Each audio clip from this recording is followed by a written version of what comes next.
lecture, we are going to introduce some basic concepts about production and logistics management. More specifically, we will analyze the order, the codes to identify the products, and the bill of materials. First, let's focus on what an order is.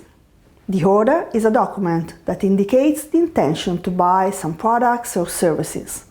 Therefore, it is issued by the customer to the supplier. The supplier usually sends back an order confirmation in order to let the customer know that he properly received the order. The order is identified by an alphanumerical code, and its main elements are the list of products that are required by the customer, which is the core part of the order.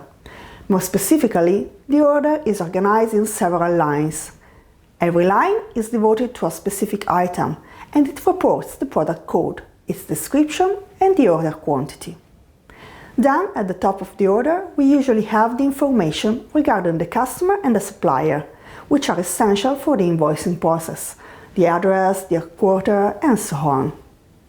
Then we have the delivery terms, for example, the maximum number of days to receive the products, or the specific day, hour in which the products will be received by the customer. Then we have the place of delivery and the method of payment that will be used, together with the terms of payment, for example, 30 days after having received the invoice. Now let's focus on the codes that are used to identify the products along the supply chain. These codes can be used to identify pallet loads, cases, and single items. According to the specific needs, we can have unique codes or not. For example, in the fast-moving consumer goods, all the pieces of a specific product, for instance a box of 1 kilogram of spaghetti of a specific company, have the same code. Whereas in other industries it can be interesting to be able to track and trace individual products, which are provided with a unique code, for instance luxury goods. Most of the products are identified using the standards proposed by GS1, the Global Standard Organization.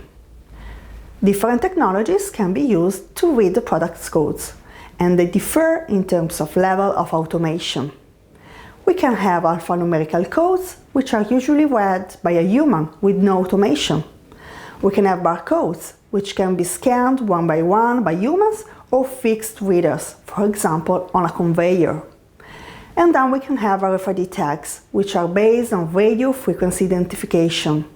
In this case, the level of automation can be higher, since we can read hundreds of codes at the same time. In fact, thanks to the use of radio waves, we can read all the tags that are sufficiently near to the reader. The distance depends on the type of tags and on the materials, since, for example, the reading performance can decrease in presence of water or metal. The codes have to satisfy some requirements. Specifically, the complexity of the codes must fit the needs of the company. For example, a small artisan will have a simple codes with respect to a multinational company.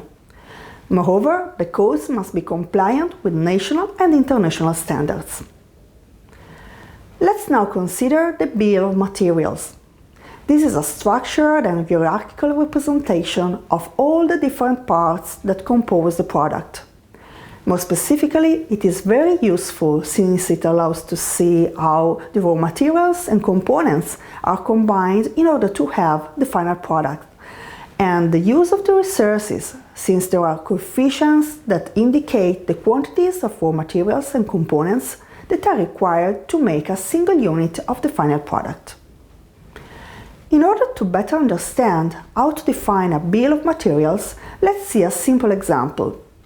Our final product is a cheeseburger, and we want to represent its bill of materials in order to provide all the information needed to assemble the product.